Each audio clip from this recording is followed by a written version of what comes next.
नमस्कार, Chanakya coaching institute Sonipat में आपका स्वागत है। और जैसा कि आपको पता है कि चाणक्य कोचिंग सेंटर आपके लिए पीजीटी हरियाणा में साक्षात्कार की तैयारी कैसे करें, इसके लिए हमने एक बैच चलाया है बच्चों के लिए, ताकि वो उसका लाभ उठा सकें। जो भी हरियाणा पीजीटी सफल अभ्यर्थी होंगे, इंटरव्यू के लिए जाएंगे, तो वो लाभ उसका उठा सके। इसके लिए हम एक बैच स्टार्ट कर रहे हैं हरियाणा पीजीटी इंटरव्यू। तो उसमें हम सबसे पहले आज क्या देखेंगे कि बच्चा जब इंटरव्यू देने के लिए जाता है, आयोग में जब जाता है, Haryana public service commission Panchkula में, तो वहाँ पर क्या क्या होता है, क्या क्या फॉर्मेलिटीज होती हैं, कैसे कैसे आपका साक्षात्कार होता है, तो आज हम इसके बारे में आपको बताने वाले हैं। तो इसमें जो बेसिक है आपका, सबसे पहले अगर हम करेंगे कि सबसे पहले आप मान लीजिए कि एचपीएससी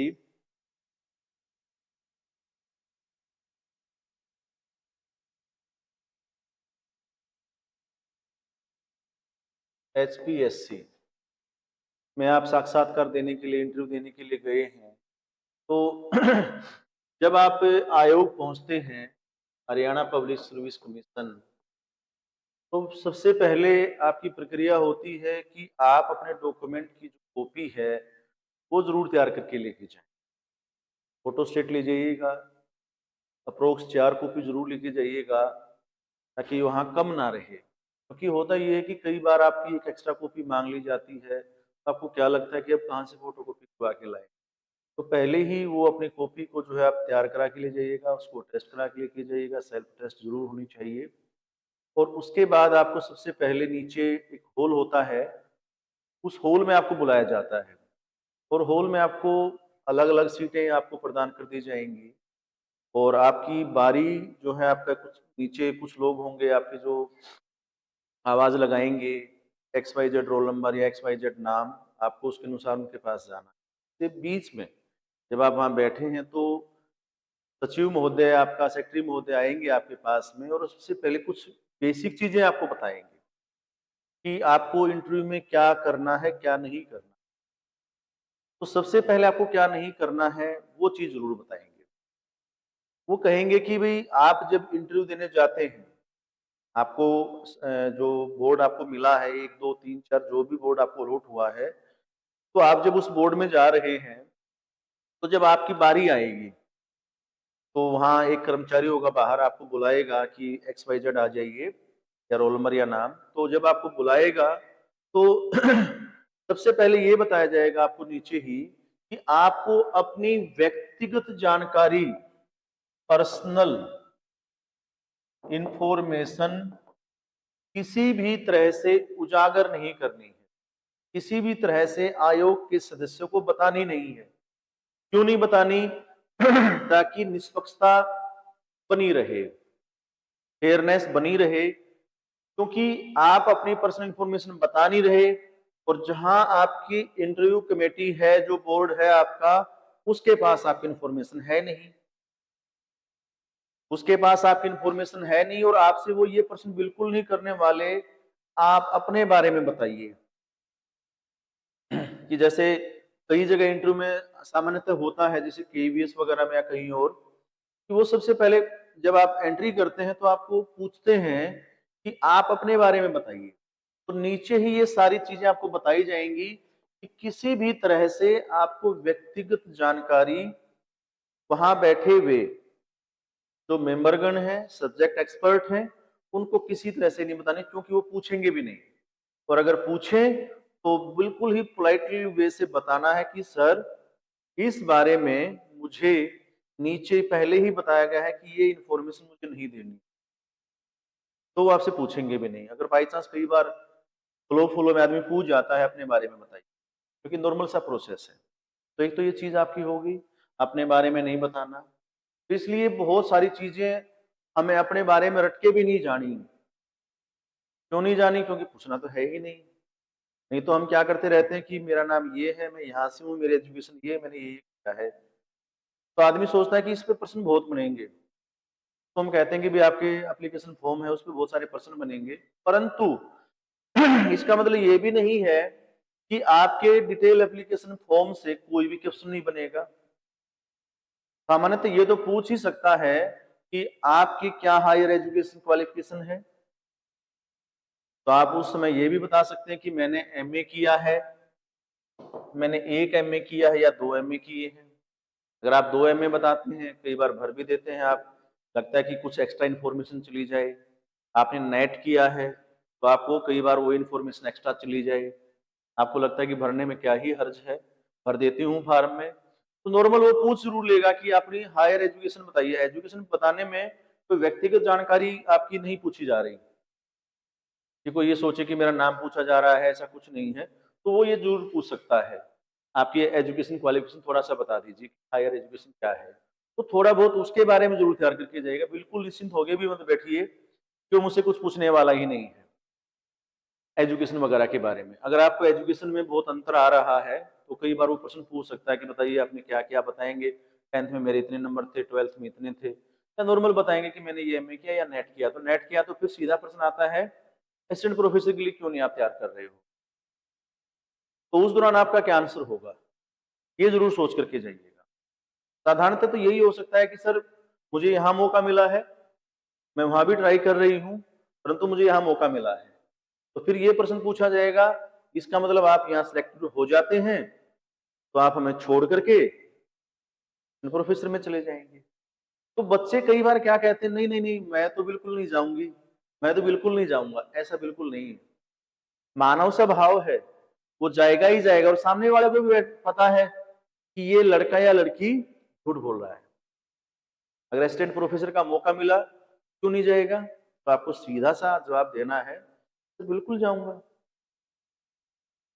मानव का स्वभाव है प्रोग्रेस करना, और हूं तो मैं एजुकेशन में ही, भाई हूं तो एजुकेशन में ही। एक समय ऐसा भी आएगा कि जब मैं प्रमोशन पा करके प्रिंसिपल बन जाऊंगी या बन जाऊंगा, पीओ डीओ बन जाऊंगी या बन जाऊंगा, तो उसमें कौन सी बुराई है, आप उसको आराम से बताइए। बट बात ये आती है कि अब हम पर्सनल इंफॉर्मेशन से थोड़ा सा आगे आते हैं कि ये तो आपसे बहुत ज्यादा पूछेंगे नहीं। फिर अब नेक्स्ट स्टेप की बातचीत हम जब करते हैं तो हम देखते हैं कि जब हम आयोग में जाते हैं तो वहां जब हमें बुलाया जाता है तो हम वहां कैसे जाएं, फिर वहां हमारा कैसे एंट्री होनी चाहिए, क्या गेस्चर हमारे होने चाहिए।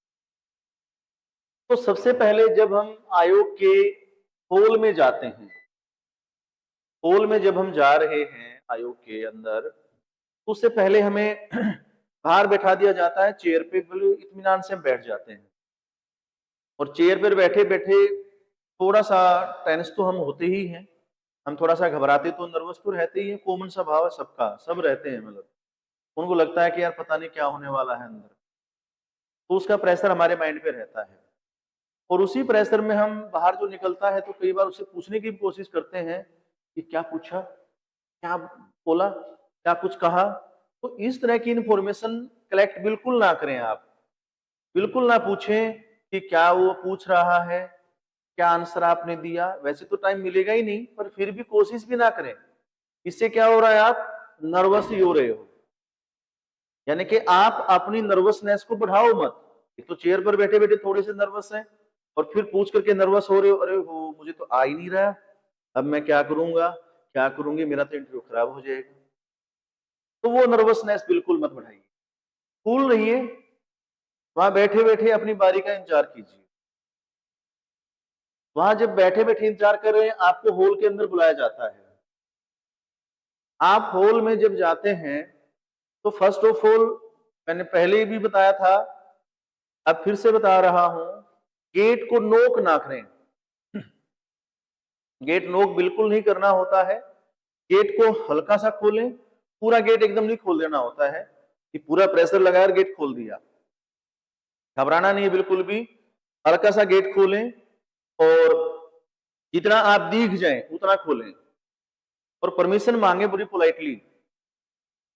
या तो आप हिंदी में परमिशन ले सकते हैं, क्या मैं अंदर आ सकता हूं सर, आदरणीय सर क्या मैं अंदर आ सकता हूं, आदरणीय मैम अगर मैम दिख रहे हैं तो क्या मैं अंदर आ सकता हूं, या इंग्लिश में मे आई कम इन।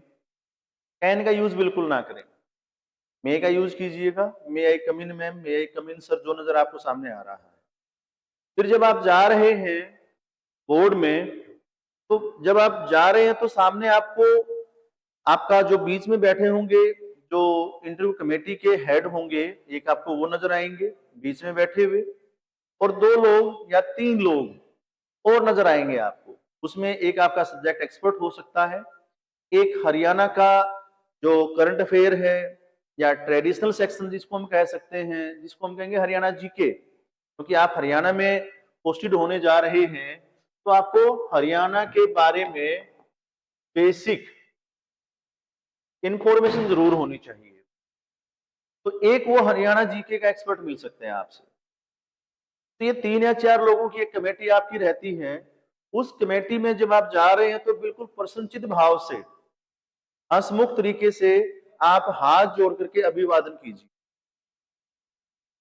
Good morning ma'am, good afternoon ma'am, जो भी समय है आपका उस समय के अनुसार उसका अभिवादन कीजिए, सबका अभिवादन कीजिए और प्रसन्नचित भाव से। तब आप आराम से, वो आपको बैठने के लिए कहेंगे, please sit down, take your seat, आपको धन्यवाद के साथ बैठ जाना है। और जब आप बैठे हों तो बैठते समय आपका जो गेस्चर है वो बहुत नोट होता है।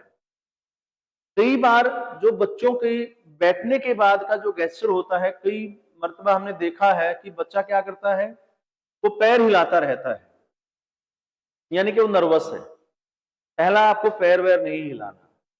दूसरा, नाखूनों पे इस तरह से हाथ चलता है नाखून पे कि नाखून हम काट रहे हैं, फिर नर्वसनेस की निशानी है।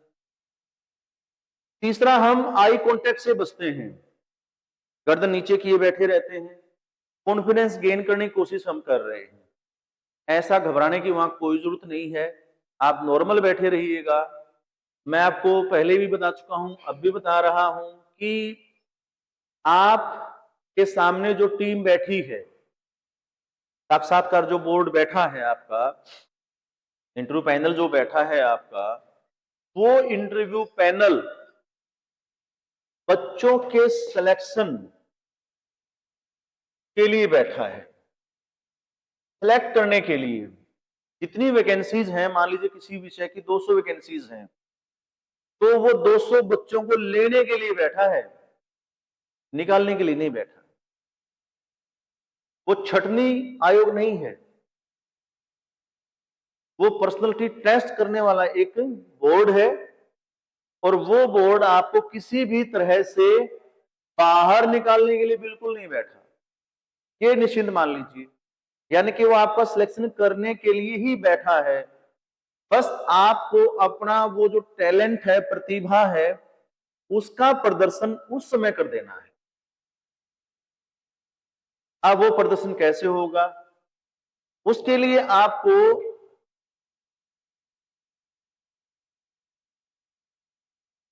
आपको क्या करना है कि जब आप बैठेंगे तो आपसे कोई भी एक सदस्य, या तो लेफ्ट हैंड से या राइट हैंड से, कहीं से भी आपकी स्टार्टिंग हो सकती है। तो जब आपसे स्टार्टिंग होगी तो सामने वाला जो आपसे प्रश्न पूछ रहा है उसकी बड़े इत्मीनान से प्रश्न सुनिए। और जब प्रश्न आप सुन रहे हैं, मान लीजिए कि आपको पहले एक मेंबर ने 5 क्वेश्चन आपसे पूछे, और कई बार ये होता है कि पांचों ही क्वेश्चन आपको नहीं आ रहे। आप माइंड में ये क्या विचार आएगा, फिर विचार ये आएगा कि अब मेरा नहीं होगा, अब तो मेरा होने वाला ही नहीं। तो वहीं से हम क्या हो जाते हैं, नर्वसनेस का और ज्यादा शिकार हो जाते हैं, जो कि नर्वसनेस पहले भी थे और फिर बोर्ड के अंदर और ज्यादा नर्वसनेस हो गई। घबराइए मत, आपसे क्या पता वो जनरल क्वेश्चन पूछ रहा हो, हरियाणा जीके के पूछ रहा हो, नहीं पता हो आपको, या सामान्य कोई और विशेष चीज पूछ ले। तो अब वो विशेष चीज पूछी, मुझसे पूछा गया कि आप मुझे बताइए कि अभी एक सीरियल आ रहा है, ऐतिहासिक हिस्टोरिकल सीरियल चल रहा है टीवी पर, आप बता सकते हैं कि वो किस देश के ऊपर है, कहाँ के इतिहास के बारे में है? क्योंकि टीवी देखे बहुत समय बीत गया, तो मुझे तो नहीं पता था। तो मैंने कहा सॉरी सर, मुझे तो नहीं पता। तो इसका मतलब थोड़ा ही कि आप हर चीज जान रहे हैं, आप हर चीज बिल्कुल नहीं जान रहे हैं, तो आपसे वो प्रश्न पूछे और आप जवाब ना दे पाए, कोई दिक्कत नहीं है, घबराना नहीं है। दूसरा भी तो सदस्य बैठा है, चेयरमैन साहब भी बैठे हैं, तीसरा सदस्य भी बैठा है, तो आपसे वो और लोग भी हैं जो पूछने वाले हैं। और विशेषकर आपसे जब सब्जेक्ट एक्सपर्ट आता है, तब आपको सब्जेक्ट की बेसिक नॉलेज जरूर चेक करेगा आपकी। हरियाणा जीके में जो आपसे पूछेगा वो कन्फर्म है कि हरियाणा जीके आपसे पूछने वाला है। और आजकल तो इलेक्शन हुए हैं, क्वेश्चन और ज्यादा बन रहे हैं। कम से कम हमारी जो मंत्रिमंडल बनी है आपका, कि कौन कैबिनेट, किसको कौन सा मंत्रालय, कौन राज्य मंत्री, किसको कौन सा विभाग दिया गया है, उन चीजों की जानकारी जरूर रखें हाल फिलहाल में। या कोई बहुत नई स्कीम हो उसकी जानकारी रखें। 10 के 10 लोकसभा सदस्य वो कौन से हैं उनकी जानकारी रखें। क्या हमारे 5 राज्यसभा सदस्य वो कौन है उनकी जानकारी रखें। किसका कार्यकाल समाप्त होने वाला है और कौन नया हाल फिलहाल में चुन करके गया है, उसका ध्यान रखें। ये चीज जरूर करें कि वो थोड़ा सा पॉलिटिकल अवेयरनेस ज्यादा रहती है हमारे स्टेट में, तो उससे जरूर पूछेगा वो। या फिर कुछ बेसिस स्कीम्स वगैरह, या किसी जिले की कोई बहुत विशेष बात, जैसे हार्ट ऑफ हरियाणा कॉमन है, जुबान पे चढ़ा हुआ क्वेश्चन है जींद, या बूरे के लिए फेमस जींद, रेवड़ी के लिए फेमस रोहतक, पीतल के बर्तनों के लिए रेवाड़ी, इस तरह से वो। या फिर आपका कागज के लिए बहुत फेमस आपका यमुनानगर, लकड़ी के लिए famous Yamunanagar, millennium city Gurgaon, इस तरह जो जुबान पे चढ़े हुए क्वेश्चन है। क्योंकि वो कोई हरियाणा जीके का टीचर नहीं है जो सामने बैठा है, वो भी बेसिक बेसिक सा मोटा मोटा सा देख करके आया है, या कुछ क्वेश्चन लिख के लाया है, कुछ क्वेश्चन का सेट उसके पास है, वो उन्हीं में से पूछ रहा है। और क्वेश्चन के सेट कहां से तैयार होंगे? जो इन जनरल जुबान पे रहते हैं, जो सामान्य होते हैं, कोई बहुत विशेष नहीं, बहुत डीप नॉलेज नहीं मिलती। तो हरियाणा की वो बेसिक सी नॉलेज आपसे पूछने वाला है। और वहां भी अगर आपसे नहीं आ रहा, तो आप आराम से इत्मीनान से सॉरी बोल सकते हैं। परंतु नहीं आ रहा फिर झूठ बोल रहे हैं, तुक्का मार रहे हैं, वो सही नहीं होता। दूसरा ये कि अगर आपको आ रहा है और पूरी तरह याद नहीं है, आधा अधूरा सा है, आप परमिशन ले सकते हैं कि sir, ma'am, respected sir, respected ma'am, मुझे पूरी तरह तो याद नहीं है, बट कुछ कुछ याद है मुझे, अगर आप कहें तो मैं बताऊंगा। तो तब आप उनको जो बता रहे हैं, उसे सामने वाले को ये लगेगा कि चलो ठीक है बताए। और आप बता रहे हैं, आप सही नहीं बता रहे, आप गलत नहीं बता रहे, मुझे लगता है कि आपको सही बताया है तो ठीक है, और लगता है कि आपका गलत है, तो तब आपका इंप्रेशन नेगेटिव नहीं होगा। कारण क्या है? क्योंकि आपने पहले परमिशन ली है कि सर मैं बता सकता हूं या बता सकती हूँ। तो पहले परमिशन ली हुई नेगेटिविटी नहीं आती आप किसी भी तरह से, तो उसके घबराने की जरूरत नहीं। बात है फिर आपके सब्जेक्ट की। जब सब्जेक्ट एक्सपर्ट आता है, तो वो आपके इंटरव्यू को 2 पार्ट में देखता है। फर्स्ट पार्ट आपका सब्जेक्ट की नॉलेज की है। सब्जेक्ट की नॉलेज है, वो आपसे जनरली क्वेश्चन पूछेगा। और जनरल क्वेश्चन जो पूछेगा, तो आपको, मैंने आपको ये बताया कि वो सब्जेक्ट एक्सपर्ट है। मान लीजिए कि एक सब्जेक्ट एक्सपर्ट जरूर बैठा है, वो आपसे पूछेगा सब्जेक्ट के बारे में, परंतु इसका अर्थ ये नहीं है कि वो बहुत ज्यादा हाल फिलहाल भी आपका सब्जेक्ट से अपडेटेड है, या उसने इतनी तैयारी की है कि सब्जेक्ट के सारे एरिया वो जानता है। क्या पता उसकी एक्सपर्टीज किसी एक विशेष एरिया में हो, परंतु हमें तो नहीं पता कि किस एरिया में हो। फिर भी हमें बेसिक सारा सब्जेक्ट की नॉलेज लेकर के जानी है। बहुत एक्स्ट्रा ऑर्डिनरी कुछ पूछने वाला नहीं है। हाँ, अगर ये जरूर है कि अगर आप एक्स्ट्रा ऑर्डिनरी नॉलेज प्रदर्शित करेंगे, तो वो जरूर पूछेगा फिर आपसे। क्योंकि फिर सामने वाला आपको अपनी ईगो पर ले लेता है, अरे इसको तो बहुत ज्यादा नॉलेज है, चलो इसको तो देख ही लेते हैं। फिर वो कहीं कहीं आपको लेकर के जाएगा।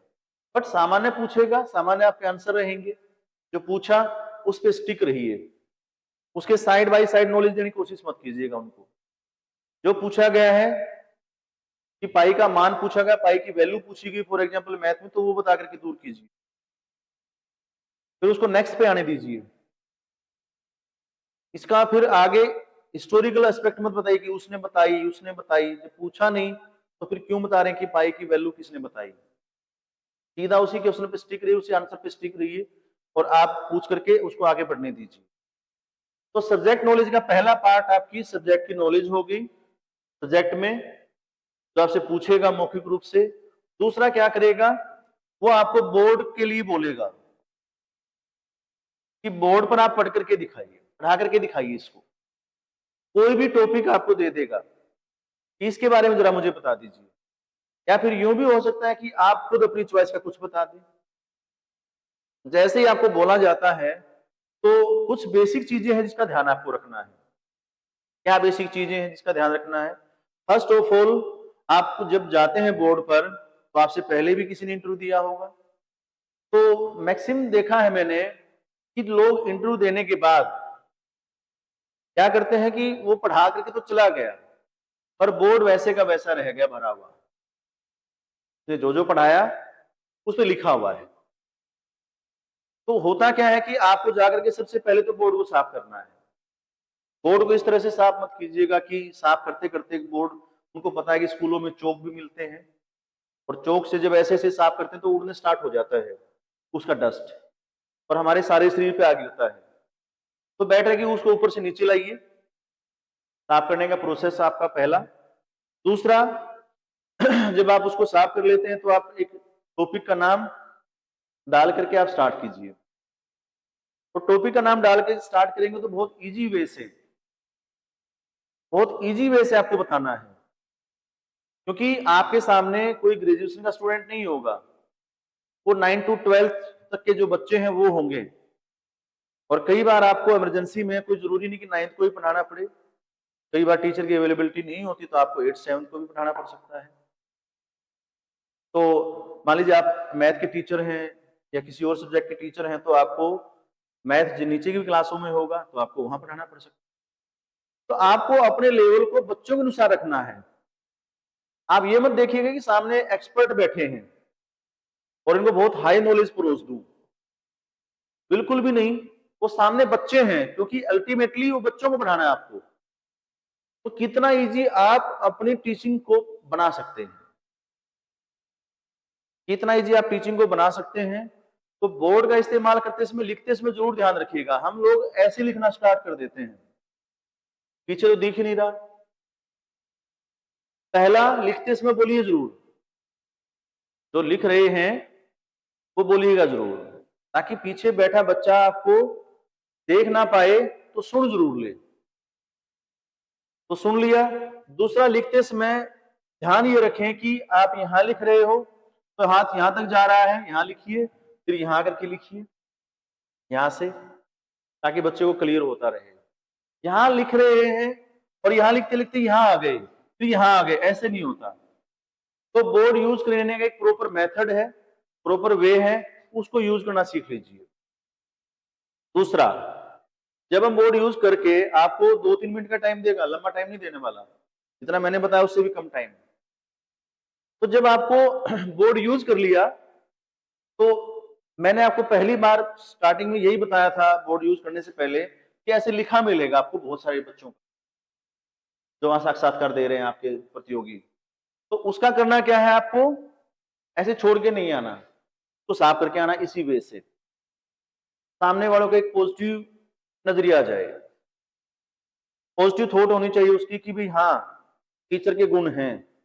तो कुछ बेसिक स्किल्स होती हैं, बेसिक गुण होते हैं जो हमें वहां प्रदर्शित करने होते हैं, और वो प्रदर्शित उसी समय करने होते हैं। ये नहीं अरे यार मैं तो मिस कर गया, ये चीज और बता देता।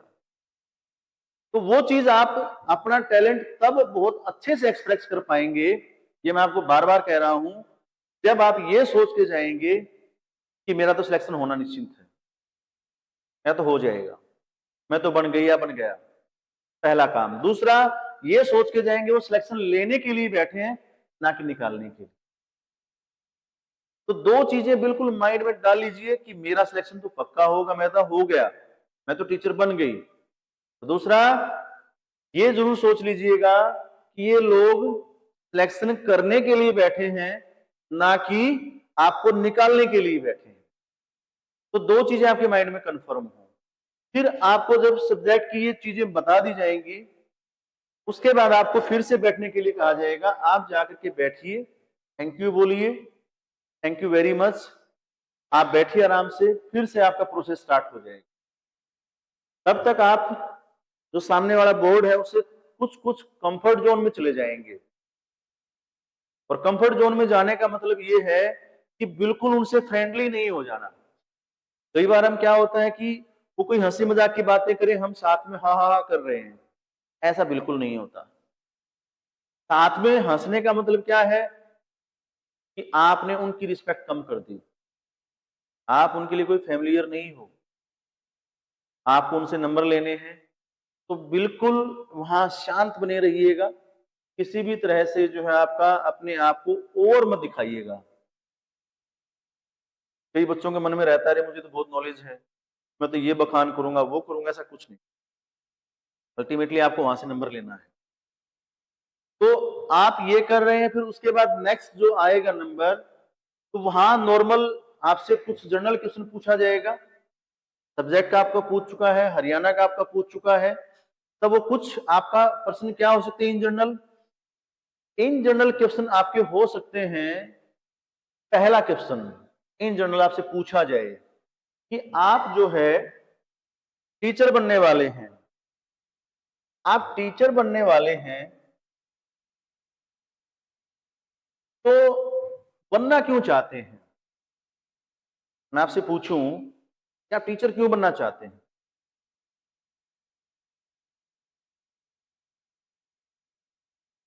आपका पैशन है टीचर बनना, ओके। तो आपने बीएड कब की? 2018, 2018 में आपने की, ओके। एमए किस साल की? 21, ओके। और उससे पहले आप क्या कर रहे थे? 18 से पहले ग्रेजुएशन कंप्लीट हुई थी, यानी कि पहले से आप डिसाइडेड थे कि मुझे टीचर बनना है। इसके अलावा कोई और एग्जाम दिया है? नहीं दिया, ओके। तो पैशन है तो आपको बताना पड़ेगा कि पैशन कैसे है। आपको मान लो कि नॉर्मल क्वेश्चन हमारा होता है कि आप टीचर क्यों बनना चाहते हो, आप तो कहेंगे कि मेरा पैशन है, मुझे पढ़ाना अच्छा लगता है। तो फिर आपको बताना पड़ेगा कि कैसे अच्छा लगता है, एक्सप्रेस करें कैसे पैशन है आपका। आप पढ़ाते थे, पढ़ाने में तो आपका ये भी हो सकता है कि भी आपकी एक एम्प्लॉयमेंट नीड हो, जरूरतें हो आपकी कि मेरा खर्चा चलता रहे, ठीक है। आपने एक उसको साधन बना लिया, जब तक मैं कामयाब नहीं होती कहीं भी। दो चीज होती है कि एक तो आपको टीचिंग में कामयाब होना, एक लगता है कि कहीं भी कामयाब हो जाए, बस रोजगार मिल जाए, तब तक खर्चा चलता रहे। तो उसमें ये होता है अगर आपने पैशन कहा है, तो पैशन कहा है तो उसमें आपको ये जरूर ध्यान रखना है कि टीचिंग जो है आपका लाइफ स्टाइल है। पैशन होता है तब जब आपका टीचिंग लाइफ स्टाइल हो। कैसे? लाइफ स्टाइल में आप जो भी काम करते हो, जैसे लाइफ स्टाइल का एक हिस्सा खाना भी है। आपको जो खाना अच्छा लगता है आप उसमें कभी बोर नहीं होते। आपको जो पहनना अच्छा लगता है उसको पहन के आप कभी बोर नहीं होते। आपको खेलना कूदना अच्छा लगता है दोस्तों के साथ, उसमें कभी बोर नहीं होते। आपको पेंटिंग अच्छी लगती है करनी, आपका हॉबी है, उसमें कभी बोर नहीं होते। लाइफस्टाइल का मीन्स ये है कि मेरे जीवन का एक हिस्सा है ये, और ये काम करते करते मैं कभी बोर नहीं होती, तो तब मेरा पैशन है ये। और अगर आप ये काम करते करते बोर हो रहे हैं, क्या है यार पढ़ाना भी मतलब बिना बात एक बकवास है, तब आपका पैशन नहीं है। तब आप वहां उनको सामने एक ऐसा जवाब दे रहे हो, बना बनाया, क्योंकि वो सारे सब जवाब यही देंगे, पैशन है मेरा। और तब आपसे पूछ ले कि हाल फिलहाल क्या कर रहे हो, तो वो कहेगा मैं एसएससी में सिलेक्टेड हूं। और ये पूछे कि आपकी पोस्टिंग कहाँ है, आप बताएंगे कि मेरी पोस्टिंग तो जो है आपका अभी चेन्नई है, तो उसके माइंड में ये जाएगा ये तो घर आना चाहता है या चाहती है, यही माइंड में आएगा। तो आप वहां किसी भी प्रकार से कोई बनावटी जवाब ना दें, क्योंकि आपके बातों से अगर आपसे फिर पूछा, मैंने भी कहा कि आपके हमारे अंदर क्या है, अपने आप को बखान करने की बहुत पुरानी आदत है। जैसे ही नेक्स्ट क्वेश्चन ये पूछेगा कि हाल फिलहाल क्या कर रहे हो, तो आप तुरंत बता दोगे। क्यों? उसको लगेगा कि अरे नौकरी तो मैं कर ही रहा हूं या कर रही हूं, क्यों ना बता दूं, एक्स्ट्रा नंबर मिल जाएगा। और जैसे ही बताया फिर आपसे पूछेगा कहाँ है आप, फिर बता देंगे आप मैं तो वहां पोस्टिंग हूं। फिर माइंड में सीधा सा क्या स्ट्राइक आता है, कुछ नहीं, कोई पैसा नहीं है, नजदीक आना चाहती है, घर पर आना चाहती है, सैलरी बढ़ेगी यहाँ पर इसलिए आना चाहती है, कंफर्ट है, आधा टाइम जॉब करो 2-3 बजे तक घर चले जाओ, कंफर्ट जोन में आना चाहती है, मेहनत नहीं करना चाहती। तो ये माइंड में चीज आ जाती है सामने वाले के। तो हमें बताना है कि लाइफस्टाइल है मेरा, ये मतलब पैशन है तो पैशन का मतलब लाइफस्टाइल है मेरा, और मैं इसमें कभी बोर फील करते ही नहीं। मतलब मुझे अच्छा लगता है पढ़ना, मुझे अच्छा लगता है पढ़ाना, तो वो चीज आपकी जरूर होनी चाहिए। आप काउंटर क्वेश्चन के लिए तैयार होने चाहिए। दूसरा, टीचर जो है आपका साइकोलॉजी का प्रयोग कैसे करे। शिक्षण में टीचिंग साइकोलॉजी बहुत इंपॉर्टेंट है। टीचिंग साइकोलॉजी,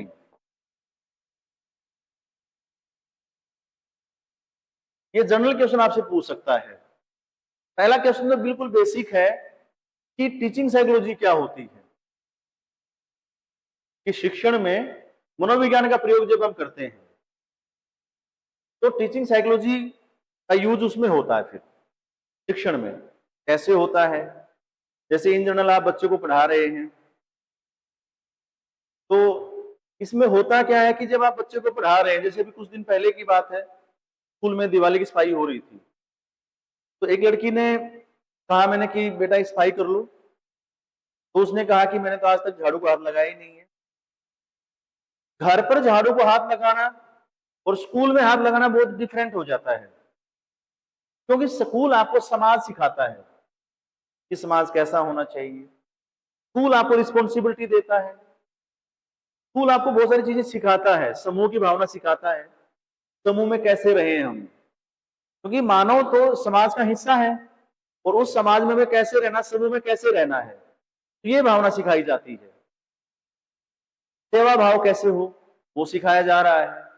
तो अगर हम उस बच्चे को नेगेटिव कर दें तो वो भावना कभी नहीं सीखेगा।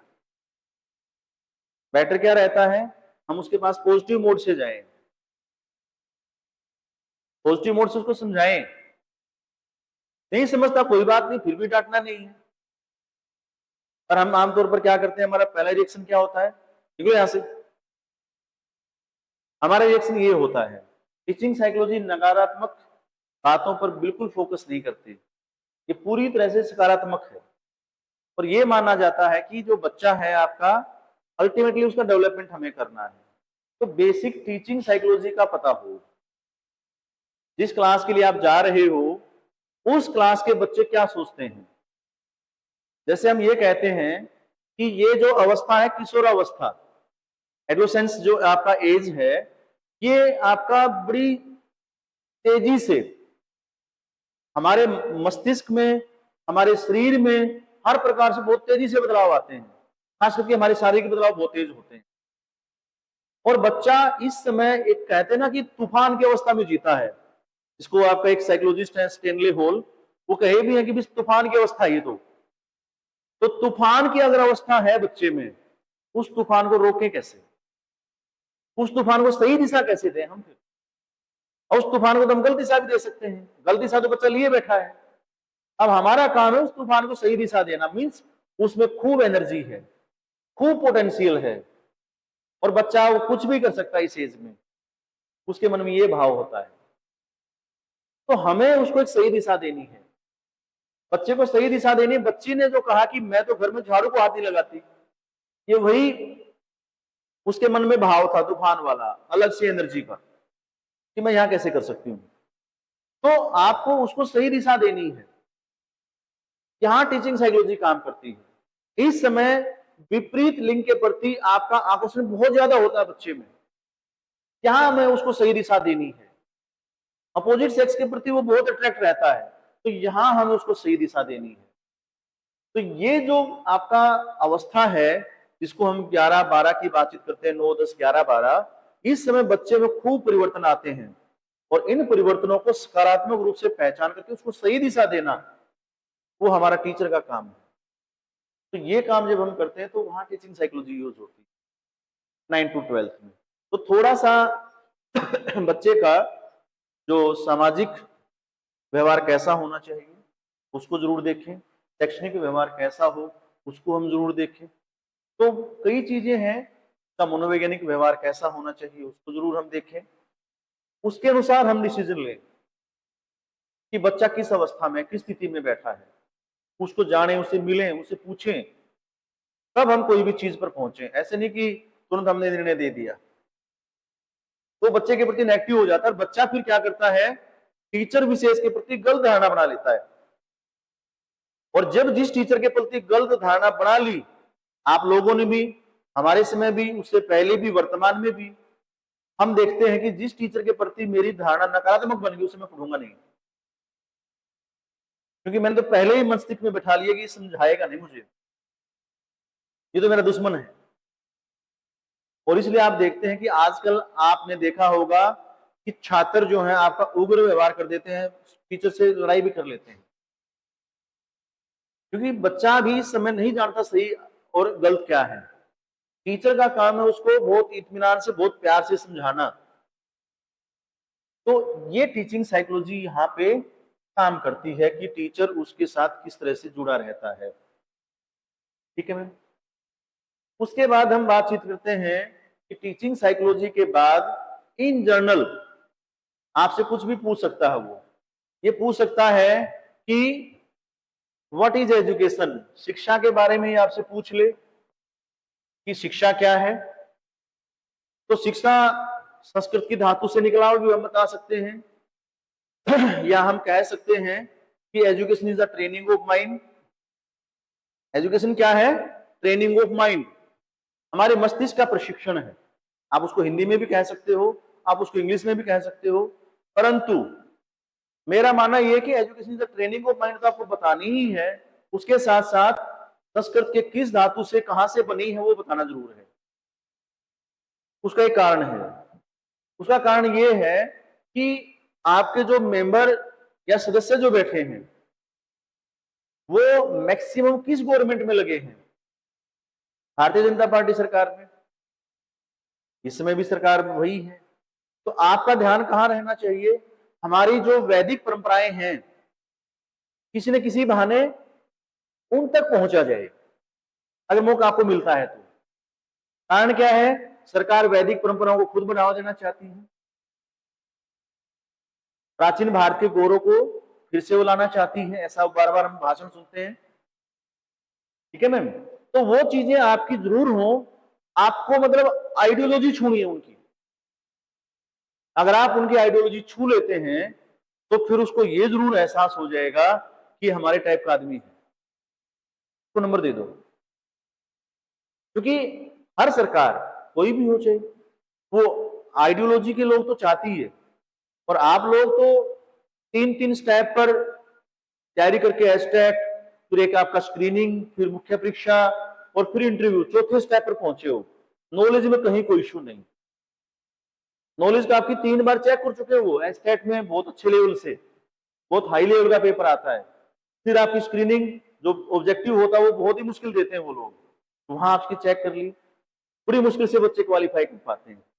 फिर तीसरे लेवल पर मुख्य परीक्षा, 15 क्वेश्चन लिखने हैं आपको, 3 घंटे में कैसे लिखोगे, वहां चेक कर ली, और वो भी अच्छे लेवल के।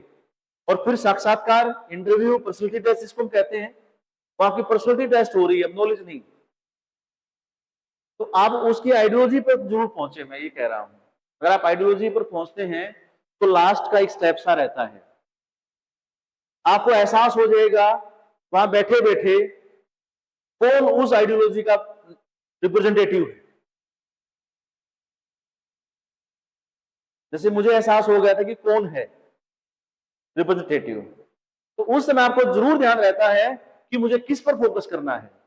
ये भी आपको पता होना चाहिए बोर्ड में कि मुझे कहां फोकस करना है, किसके हाथ में पावर है, वहां आप इत्मीनान से रहिए। मतलब ऐसे तो पूरा इंटरव्यू इत्मीनान से रहिए, परंतु आपको स्ट्राइक कर जाता है कि कौन है, कहां है, कौन क्या बैठा है। तो वो चीजें आप जरूर कीजिएगा। तो ये बेसिक चीजें आपसे पूछी जाएंगी, एक बार फिर से इंक्लूड कर देता हूं। फर्स्ट ऑफ ऑल नीचे आपसे बैठा करके सचिव महोदय आएंगे, बताएंगे आपको कि किसी को अपनी व्यक्तिगत आइडेंटिटी बतानी नहीं है। आप ऊपर जाएंगे कुछ समय पश्चात जब ऊपर जाएंगे आपको एक एक करके बुलाया जाएगा। आप चेयर पर बैठेंगे, अंदर एक सदस्य पहले से ही होगा, बच्चा अंदर इंटरव्यू दे रहा होगा, वो आएगा तब आपका नंबर लगेगा, तब आप जाएंगे अंदर। अंदर जाते समय आपको पहला ध्यान ये रखना है कि गेट को प्रॉपर नॉक नहीं करना, बिल्कुल भी इस तरह से आपको हल्का सा खोलना है प्रॉपर वे से जिसमें आप नजर आ जाए, और एक पोलाइट रिक्वेस्ट करनी है कि क्या मैं अंदर आ सकती हूँ, या मे आई कम इन। कैन का यूज बिल्कुल नहीं करना है। आप जब अंदर जाएंगे तो आपको सिट डाउन कहेंगे, नमस्ते सबको करने हैं आपको, नमस्कार नमस्कार नमस्कार सर, नमस्कार सर, नमस्कार मैम, हंस करके प्रसन्नचित भाव से, नर्वस बिल्कुल नहीं मत रहिएगा। दूसरा, जब आप बैठ जाएं, नर्वसनेस इसलिए भी मत रहिएगा, मैंने आपको पहले भी बताया था कि आपको जो है वो लोग सिलेक्शन करने के लिए बैठे हैं, वो आपको निकालने के लिए बिल्कुल नहीं बैठे। जो बोर्ड के मेंबर हैं उनको अगर 200 सीट है, 300 सीट है, 300 लोगों का चयन करना है, उनको 300 लोगों को बाहर नहीं करना। वो 300 लोग चयन करने के लिए बैठे हैं कि किसको चयन कर लूं। तो आप ये निश्चिंत मान लीजिएगा कि चयन होना ही होना है। ये बात सोच करके जाइएगा कि मैं तो टीचर बन ही चुकी हूं। जब आप बन गए तो वैसा व्यवहार भी करोगे। और जब नेगेटिविटी माइंड में आ जाती है कि अरे मैं तो नहीं बनूंगी या मैं नहीं बनूंगा, तो आप वैसा ही उल्टा व्यवहार जरूर करते हो। तो आप हमेशा जिसको भी इंटरव्यू देना है तो आज से ये सोच ले कि मैं बन गई या मैं बन गया, पहला माइंड में विचार हो। और दूसरा जो है आपका वो सिलेक्शन करने के लिए बैठे, निकालने के लिए बिल्कुल नहीं बैठे। फिर आपसे जो है बैठ जाएंगे, आपका इंटरव्यू स्टार्ट हो जाएगा। कई बार ये भी हो जाता है कि आप अंदर घुसे, आपको पढ़ने के लिए बोल दिया, तो आप घबराना मत, पढ़ाना स्टार्ट कर देना।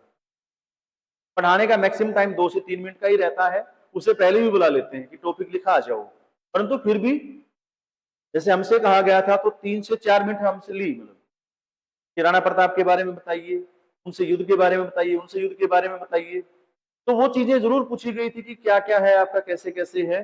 तो आप उसको बताते समय नर्वस बिल्कुल ना हो, घबराए नहीं। घबराएंगे तो संख्याओं को गलत लिख जाएंगे। घबराहट की निशानी होती है आता हुआ गलत कर देना।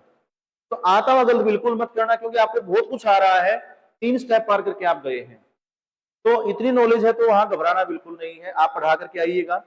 जाते हुए बोर्ड साफ करना है, आते हुए बोर्ड साफ करना है। बोर्ड साफ करने का वे ऊपर से नीचे, ये नहीं ऐसे ऐसे हिला दिया, धूल आपके चेहरे पर आएगी। फिर आपसे जो है इंटरव्यू स्टार्ट हो जाएगा। बैठने के लिए कहीं दोबारा धन्यवाद के साथ बैठ जाइएगा।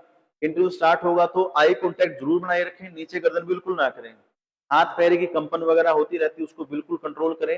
हाथ पैर ना हिलाएं, नाखून वाखून ना खाएं, ना काटें।